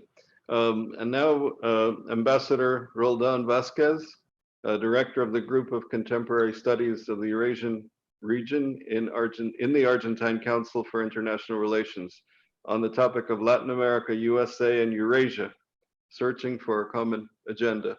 And Mrs. Ambassador. Thank you very much. And I thank all the organizers of this interesting meeting and the opportunity to share the panel with these distinguished colleagues and friends. Well, in talking about possibilities of Russia and the United States vis-a-vis Latin America, we have to say that there've been such long relations among the three of them. Just to give an example, in 2023, Argentina and the United States will have accomplished 200 years of diplomatic relations. And this year, Argentina and Russia celebrate 135 years of diplomatic relations. Of course, there has been ups and downs in these relations. For instance, during the Soviet period, Moscow strengthened economic relations and cooperation programs with Latin America and the Caribbean. In the 70s, in coincidence of a period of détente between the Soviet Union and the United States, there was a bigger scope of relations with some countries, such as Argentina, Brazil, and Peru. In the commercial field, for instance, between 1975 and 1985, exchanges increased more than 300% with those countries. After the dissolution of the Soviet Union, and understandably enough, there was a period of reduced intensity in Russia's presence in Latin America, of course, because they needed to take care of domestic demands, both political and economic. However, things changed for the better. And at the end of the 90s, with the visit of Mr. Primakov, then Foreign Relations Minister of the Soviet Union, of the Russian Federation, and things began to get better and better in the 2000s. We had received the visit of Mr. Putin in 2014 in the region, where he announced the pardon of Cuba's foreign debt to the Soviet Union, which was a very big amount of money. And then he visited Argentina again in 2018, when we hosted the first Latin American meeting of the G20 in our country. And that takes me to something that already was mentioned here, the interest in the region for both USA and the Russian Federation to participate in this fora, in this international fora, like the G20, where we have the opportunity to share initiatives and try to think of a bigger scope of relations. In the case of Russia, there's also BRICS, where it shares membership with Brazil. And it's another opportunity to participate in a world scope decisional fora for Russia. From our region's point of view, relations with the Russian Federation are not ideological. They are predominantly practical, as the region is seeking for a diversification of markets. Two peaks in the inter-regional relationship were precisely in 2008, after the economic crisis and the war in Georgia, and in 2014, after Crimea annexation and the Western sanctions that followed that annexation. In both occasions, Russia turned to Latin America in search of diversified commercial opportunities and some kind of political support in the international arena, with varied results in this last matter. Also contributed to this rapprochement, the surge of leftist governments in the region, in the Latin American region, that privileged relations with Russia or China over the traditional links with the states. Nevertheless, the ulterior change in the region's political landscape didn't have a big impact in its relations with Russia. The strategic status attained by the relations between Russia and several countries in the region was not particularly affected, least of all revised, regardless of any national political changes. In many cases, it rather seems to have attained the level of a state policy for those countries, among which Argentina, of course, is included. And somehow this multiplication of strategic associations between the Russian Federation and several countries in our region brings us to the void created by the United States in the region in the last few years, because it disengaged itself in a big measure from the very strong links that have traditionally marked the bilateral relations with the Latin American countries. And this is a trend that is not exclusive to the present administration. It precedes the actual administration, with some exceptions, as President Obama's policy towards Cuba. But as a whole, the interest of American government in Latin America seems to have declined, as it did in other regions in the world. We will have to see what happens if a new administration is elected in November. Presumptive candidate Biden has a long experience in world politics, and he has already declared that he wants to establish strong hemispheric ties with Latin America, and he supports normalization of relations with Cuba. Anyway, although the general frame is a big asymmetry between the United States and the Latin American countries, and that has not changed, the relationship is not the same as it used to be until a few decades ago. Given the differences among countries or groups of countries, as we've seen today, in such an extended region as Latin America is, the relationship adopts different angles according to the country or the sub-region's capabilities or interests they represent. Today, the agenda is more focused on the economy, investments, and the treatment of common challenges such as drugs trafficking or migration.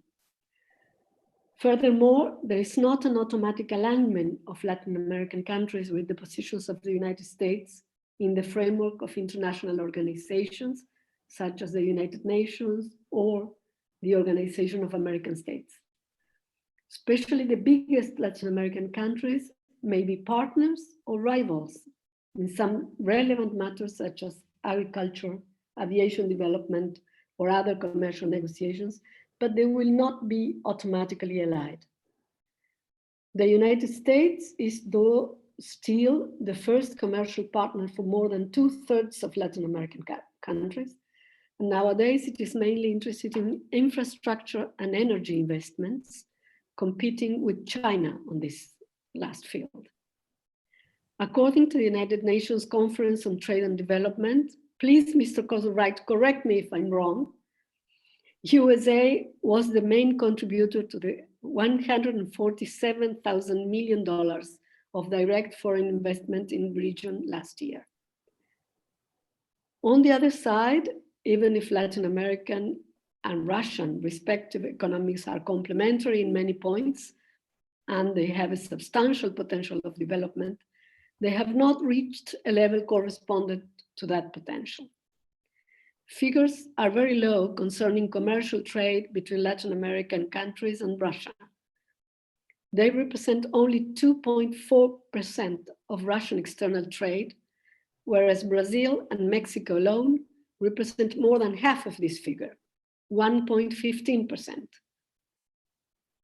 And from the Russian foreign investments point of view, not one Latin American country appears among the first 20 recipient countries in foreign investment by Russia.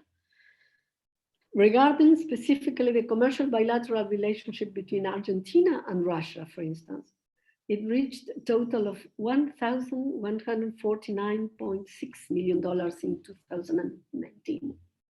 And it was 7.7% less than 2018. So diversification of trade, economic complementation, and investment incentives could be the way or a way to strengthen mutual relations in the future. But regarding the whole picture, we cannot forget that there is an incremental presence of China, India, and even Turkey in the Latin American region. A fact which we have to consider from the point of view of the balance of powers in an increasingly multipolar world. In that sense, the scope for Russia-Latin American relations will also be defined by the space they both will eventually achieve to build in that context. As Mr. Lisovolik mentioned, Good news in this sense have come with the Mercosur Economic Eurasian Union Agreement signature in December 2018, which could be a good framework for an enhanced cooperation between the two regions. We should promote mutual knowledge between our respective countries and regions and explore not only the commercial exchange, but also cooperation and investment in energy, transport, and infrastructure projects. We should also give a renovated impulse to cultural exchanges and tourism. And in the same direction, the Eurasian Union has also signed memoranda of understanding with the Andean community and also bilateral ones with Chile, Cuba, Ecuador, and Peru. After the COVID-19 pandemic, which has so deteriorated economic conditions all around the world, we should look for ways to overcome its effects in a cooperative way, from the bilateral and from the multilateral points of view. In that, I absolutely agree with what Mr. Lisovolic was saying a few minutes ago about the importance of coincidence and common projects in the frame of international multilateral institutions, and the building of a structure for future pandemic or crisis in the world. Recent news indicate, I think yesterday or the day before, I've heard that Russia could already have an effective vaccine against the virus. Let's hope it really functions, because that would be a great contribution to the world's health and to the international economy as well. And finally, as I have already mentioned, Russia and several countries in the Latin American region have agreed to strategic partnerships, which should imply long-term projects that could be beneficial for both parties. Let's hope that in the coming years, this will come a reality, regardless of political changes, and having in mind a true multipolar world with benefits for us all. So with that expression of goodwill and hope, I thank you very much for your attention. Thank you, Ambassador Roldan Vasquez. A question to you. You'd mentioned, and we'd heard in earlier presentations today, about a new world where the US is less assertive or less of a hegemon. And you mentioned that this is not the first administration that has de-emphasized its active role in Latin America. What do you think is happening? How do you explain that? I think it's a question of national interest in the states, and they have had a foreign policy much less assertive, much less expanded in last years. They've focused on some points of interest. Lastly, they've focused on their competence with China, for instance, and some points in the East. But well, it's America's first now. I mean, it's not the big interest that they had in previous years. We hope that it will reverse. It's not that they've absolutely abandoned the region, not at all. They have big interests in the region, and they have some political interests, as in the case of Venezuela, for instance. But it's more like an economic and commercial and investment relationship today. It's not, like I say, of automatic alignment anymore. Okay, well, thank you very much.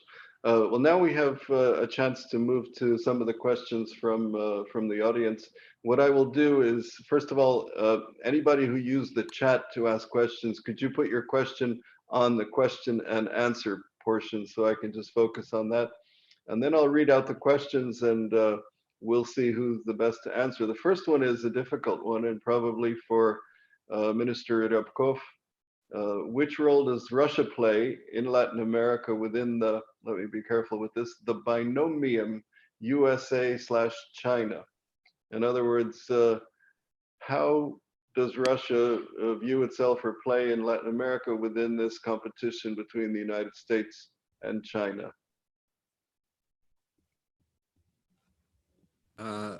Thank you, Alexis. Do you want me to go right away, or you want Go to? right away, because Okay. we'll go one by one. All right, I'll try.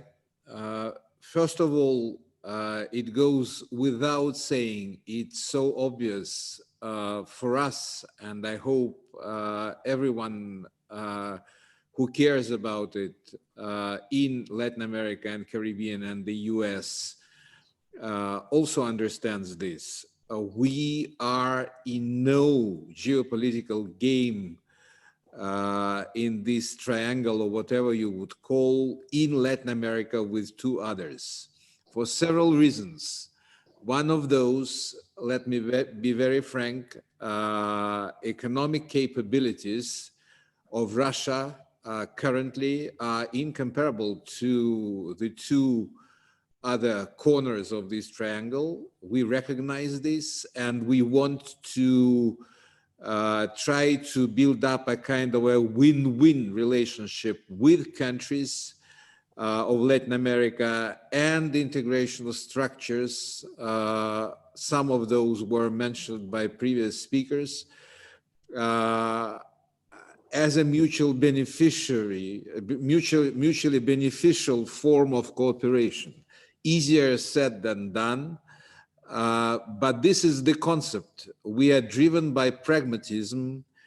It's not just about, you know, soybeans from Brazil in exchange for Russian fertilizers, although it might be an example, or for that case, purchases of Ecuadorian bananas and flowers for Russian consumers, and provision of some electricity generation equipment to this very country. There are many more examples of mutually beneficial cooperation, including with Argentina. By the way, I listened very carefully to all interventions, and I thank all participants for recognition of Russian efforts and Russian positive role, which I heard in several statements. But again, coming back to the essence of question, we do not want to be, you know, to go a balancing act there either, to play our own cards so that either side benefits or loses from the current, quite, I would say, problematic relationship between Washington and Beijing. We are driven by a very clearly formulated desire to let some countries in Latin America find their own ways to their own development, prosperity, and resolution of their own problems by their own brains and hands, without, I would say, destructive interference from abroad. But we also think that some forms of trilateral cooperation, especially when we are talking on combat of this pandemic and provision of access to the medicine, first use goods, and in future also for vaccine that would be developed either place sooner rather than later, should be the common course. And we insist upon this approach at all appropriate formats and at all appropriate platforms, like, for instance, online conferences at G20, where professionals doing healthcare gathered on several occasions recently, like the very same G20, and I'm not doing G20 contrary to BRICS on a daily basis, and I'm not authorized to speak formally on this, but I tend to believe personally that this structure needs to be more focused on issues that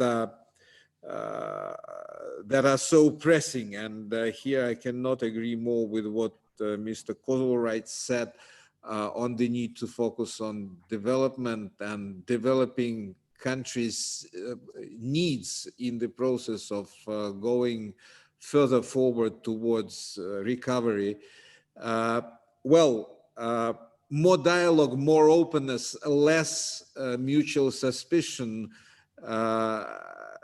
engagement in order to, remove at least some grade of huge distrust. That's very obvious what I think should be done in this triangular form of interaction currently. After all, we are on the same wavelengths. We face similar problems, all of us, and we should learn from each other how to assuage the most negative consequences of what is going on in areas spanning from public health over to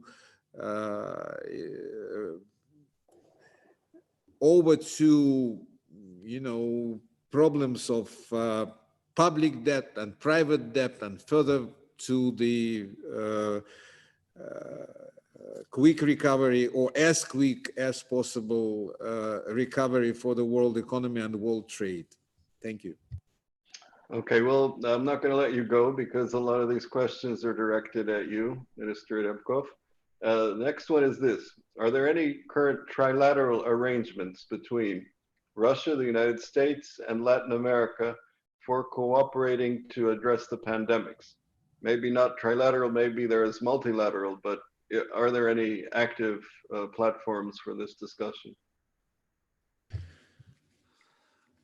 I wouldn't say there is any obvious example of a possible trilateral cooperation in the format you mentioned, or a person who asked the question meant, except probably for some very, I would say, individual cases of provision of humanitarian assistance here and there through multilateral institutions. There are examples, but those are peanuts given the magnitude of the problems we face. But for the moment, I think, given the fact that the US, most unfortunately from our perspective, decided to leave the WHO for what I believe are purely political reasons, the remaining formats where this dialogue continues and deepens are mostly those related to G20. And again, practitioners, those who are doing public health, including in some cases, not just people who organize the effort of governments in this area, but physicians, doctors, they get together and exchange in truly professional manner on the issues of what to do and how to do. They argue, they have their time to deal with best practices. What I believe is lacking here is this central issue of how to find, which was also mentioned by all of you, including the esteemed moderator, how to find the right and proper balance between the requirements of public health and the need to go beyond lockdowns and restart economies sooner rather than later. This is the core question. And those who are in charge, politicians, the governments, they have not found, I think they have not yet been able to find a platform that allows for this professional dialogue that will feed up into the system ideas and concepts that could be used as a fundament for actual political decisions, some arrangements and agreements. This is for diplomats and politicians to work further on, and we are lagging behind in this. I recognize it. So that question was from Andres Serbin, and I'll skip over a question to the next one more, which is from Nidia Egremi from Mexico, who specialized in international affairs and as a journalist. Question from Mr. Repkov is this. You mentioned that US sanctions against many countries, including one of Latin America's Venezuela. So how could Russia and the US cooperate in this region if Washington persists in imposing that unfair politic of sanctions against political opponents? Thank you very much.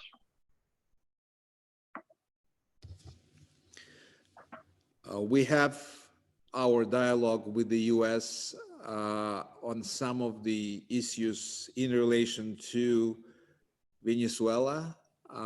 We also now and then discuss with the US issues in relation to, for instance, quite negative effects of the long-standing US blockade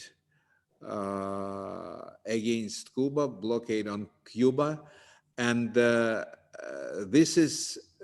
this is what we intend to continuously do further on, because we think all these practices runs very contrary to the very fundamental central elements of the international law, some principles of international law, and some norms enshrined in the UN Charter. We don't have much common ground with the US on this. By the way, we never discuss with the US their sanctions, their unilateral coercive measures that they apply on Russia. It began long before what many of people around believe were the trigger for these sanctions. That was the free choice of people of Crimea and Sevastopol to come back to Russia in 2014.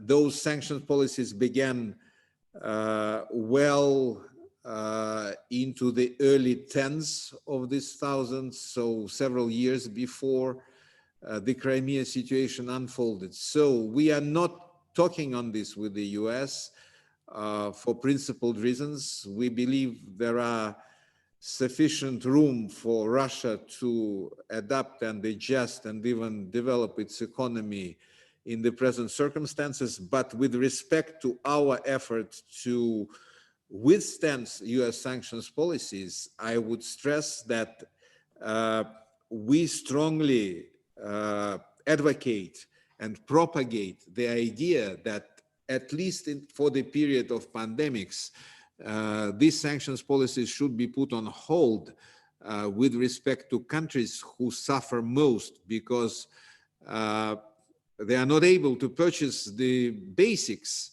because of the sanctions. Now, I almost hear what my colleagues in the foggy bottom might say to this.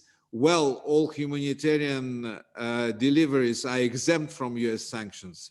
Formally, this is right, but practically it's very wrong, because every entity who operates overseas, every financial institutions are so full of anxiety on how US regulators, how OFAC and US Treasury will punish them just because they are doing this business with someone in Syria, in Iran, in Venezuela, in Cuba. And this is very inhumane. At least for the period of pandemics, the US should reconsider. So the closest thing we have to foggy bottom is Dan Russell. Dan, would you like to rebut or any comment or no comment? I don't really have a comment. I mean, I think businesses operate in the framework that are created by the governments, and that's what we have here. What I think businesses should try to do is use the legal space they have to the greatest extent possible to expand, trade and investment, and to try to help policymakers understand, the implications of what they're doing.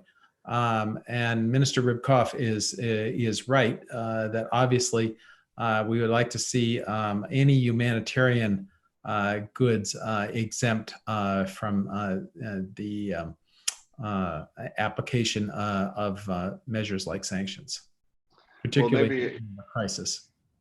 Maybe I can pick up on this a bit. I hear often from companies that are members of AmCham or even not members of AmCham that are not US-based companies, that they complain that US companies understand OFAC and the US regulators so much better and are able to navigate much more effectively and even get permission for the kind of deliveries that you spoke about.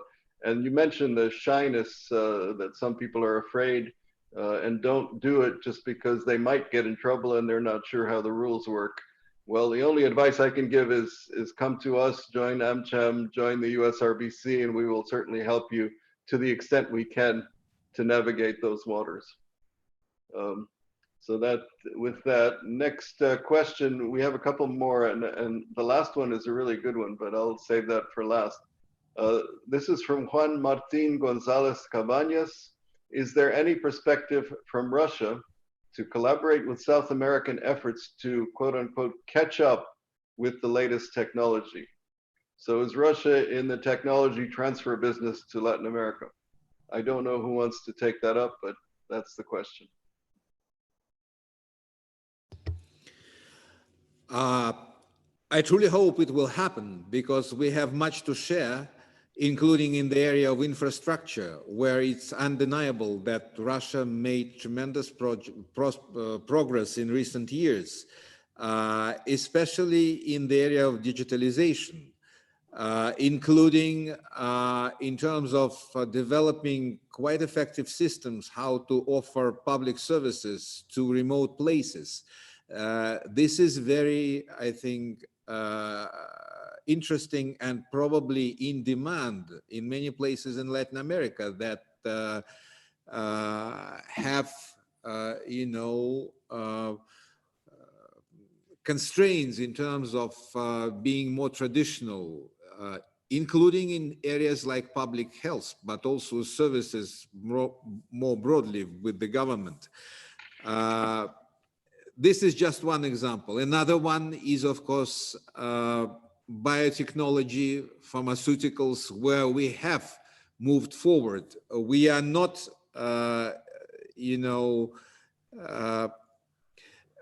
we are not overplaying our cards when we claim that we are at an advanced stage of development of some vaccines, some substances that may help defeat COVID at some point in future. All necessary testing is progressing in Russia. There were some pronouncements officially to this end. Besides, we have already, as I mentioned in my introductory remarks, started introducing our technologies to the vast Latin American and important Central American market in the area of production of vaccines. This should go on. Telecommunications, some other areas, including peaceful uses of nuclear energy, although I recognize that it's not that popular in many places in the world, nonetheless, we believe in areas like, again, public health, primarily cancer treatment, some agricultural technologies, and others. There might be a good deal of interest for this type of cooperation between my country and Latin American counterparts. Space communication launches, things like this, it's been developed before. There are, I would say, situations when we could do more, reach, heights which were not reached for several reasons, but it should not be abandoned either.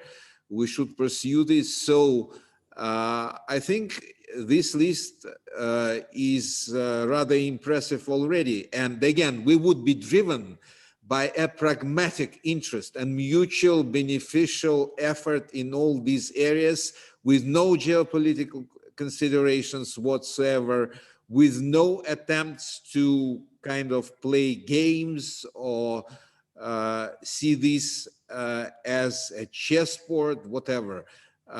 No way. This is very down to earth, and hopefully we will yield results jointly with counterparts who are interested in this in all the region to the south from Rio Grande. A related question, but more specific. Is there an interest in Russia to cooperate with Argentina in the improvement of maritime capacities in the South Atlantic? That would be the fishing potential, the exploitation of hydrocarbon deposits, defense and naval surveillance, etc. Again, Minister Rebkov. Initial contacts on these issues took place. It happened, to my best knowledge, under the previous Argentinian administration, that of President Macri.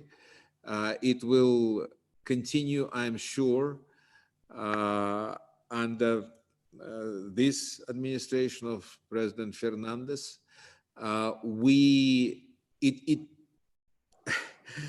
I'm tempted to quote a political figure who said once, "It's about economy, stupid."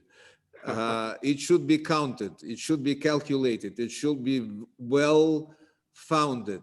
There are contacts between entrepreneurs and associations of businesses in both countries that should be strengthened. Frankly, those contacts are rather weak, and they are less comparable to those which Argentinian side has with partners elsewhere, to the north and to the east. We should find our own niche where we stay strong globally. Apart from mining, transportation, it's of course our ability to reprocess raw materials and things like this. On fisheries, I'm not particularly knowledgeable about it, but why not? So we should explore all this. By the time when at least some normalcy in international travel and communication is reestablished, I think we should be ready to enter into this discussion and practical interaction without any further artificial delays.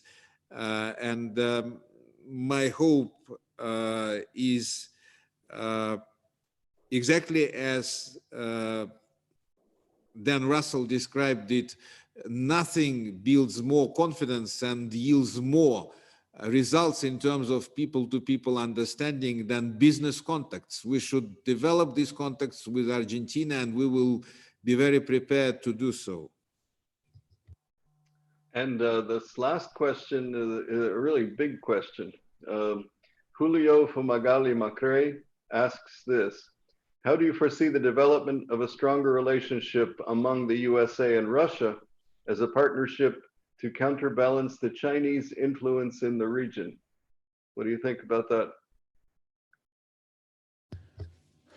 Well, I'm afraid I need to reject this proposition altogether for reasons I tried to describe before.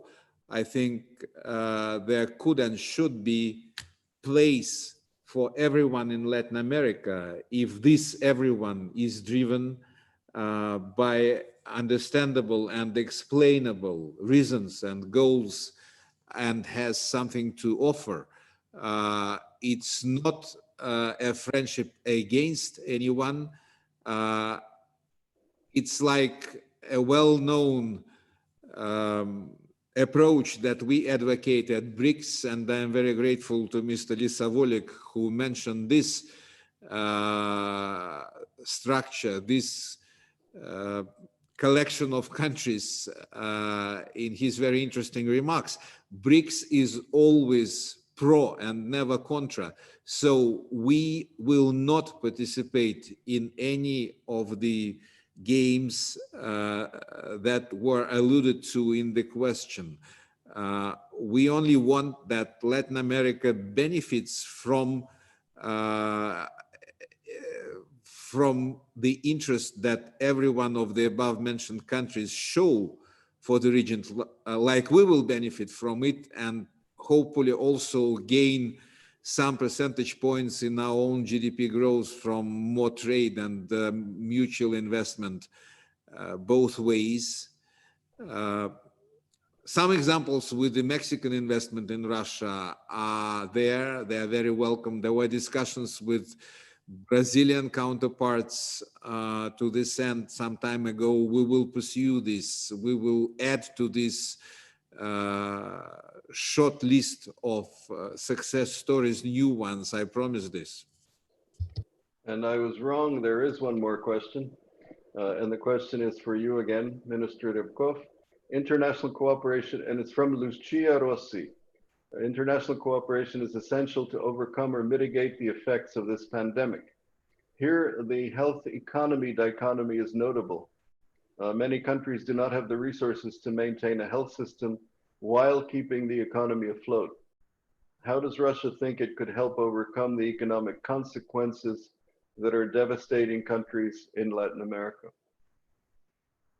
And I think that's as much a question. Also, maybe Mr. Kozul-Wright might want to add to your comments. Thank you. Very good question, because there is no obvious answer to it.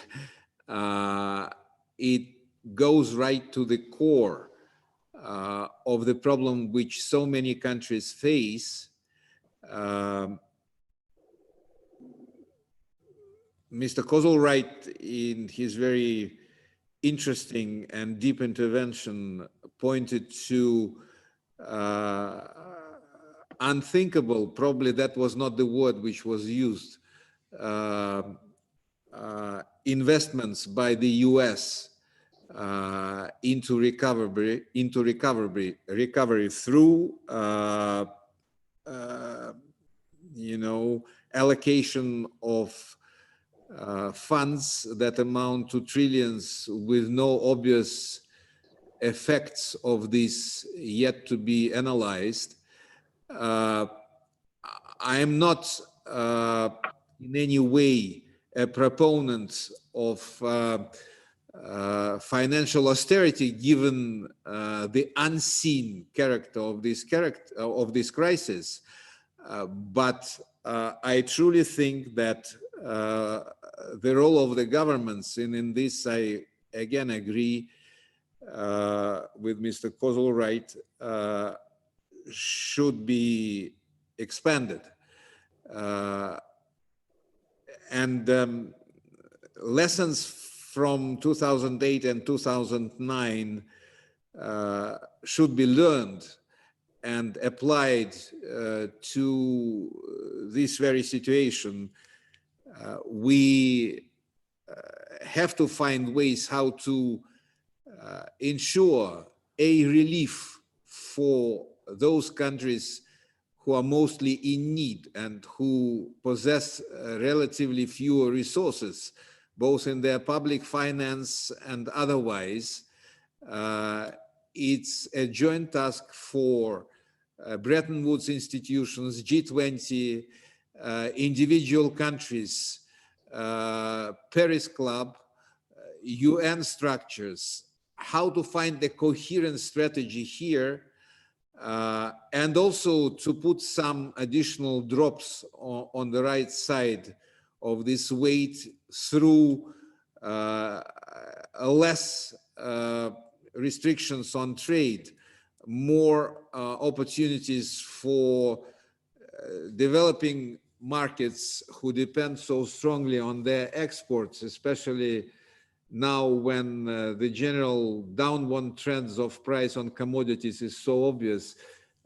to buy more from one another, to be less, I would say, inclined to build up additional barriers might be an answer. Although we are, all of us, in so an uncharted territory that how it will work out, no one knows. And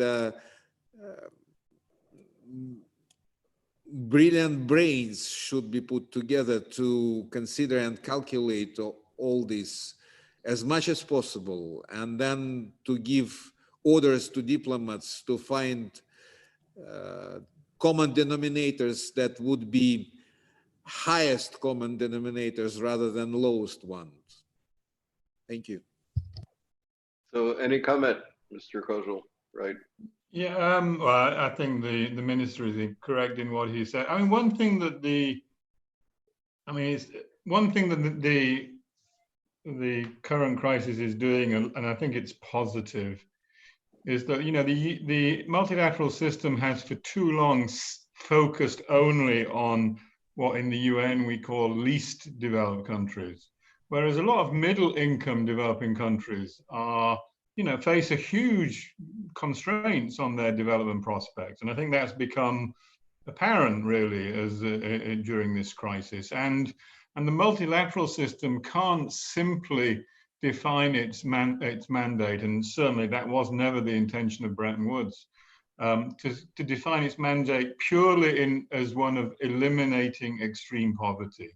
The job of the multilateral system is to provide stability and necessary support to developing countries at all levels of development. And I think we need to better exploit some of the mechanisms that we have in place already that can help in that regard. The discussion of special drawing rights, as I mentioned, was an area we hoped the G20 would make real progress in back in April, and the US resisted any attempt to expand the use of special drawing rights then, for all kinds of reasons, some legitimate, some not legitimate. But I mean, I think that's an important tool that needs to be better exploited and is important for many middle income developing countries. Obviously for us, how we handle debt. I mean, one thing that this crisis is going to do is to leave a world which was already awash with debt, drowning in debt. And that's going to be true for poor countries, it's going to be true for middle income countries, and it's going to be true for rich countries too. And the politics of debt can be very, very destructive. We know that from the interwar period, when most of the problems of the League of Nations were about how you handle debt problems. The Bretton Woods institutions have not handled certainly developing country debt problems very well. And I think that will be an area where middle income countries and Russia and particularly Russia, I think, because it doesn't have the creditor status that other big countries have, I think can play a very constructive role in thinking through what is a very difficult challenge. But if we don't deal with this problem, the chances of, for example, meeting the Agenda 2030 can be kiss goodnight already. So I think those are areas where I would hope kind of Russia can engage with the Global South to find, you know, more innovative ways of handling these kinds of imbalances than has been true of the past. Mr. Rodzanko, if I may also provide a brief contribution to this discussion. First of all, to agree completely on the point of Mr. Ryabkov regarding the fact that a very important contribution in the current context is multilateral cooperation. And to the degree that as we see, Russia is supportive of multilateral efforts globally to deal with the pandemic and is working actively with the global institutions, I think this is a very important contribution. Another angle is the new institutions that have been created in which Russia is an active participant, and most specifically the new development bank, the BRICS Development Bank, is becoming more and more active in dealing with the current pandemic and is specifically starting to disburse loans targeting countering this pandemic.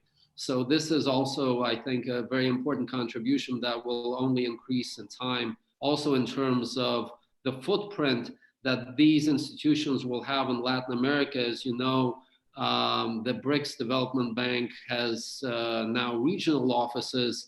There's going to be one that will be created in Russia, but there have been offices that have been created in South Africa and in Brazil. So this is something that will, I think, become a more important factor going forward in these issues.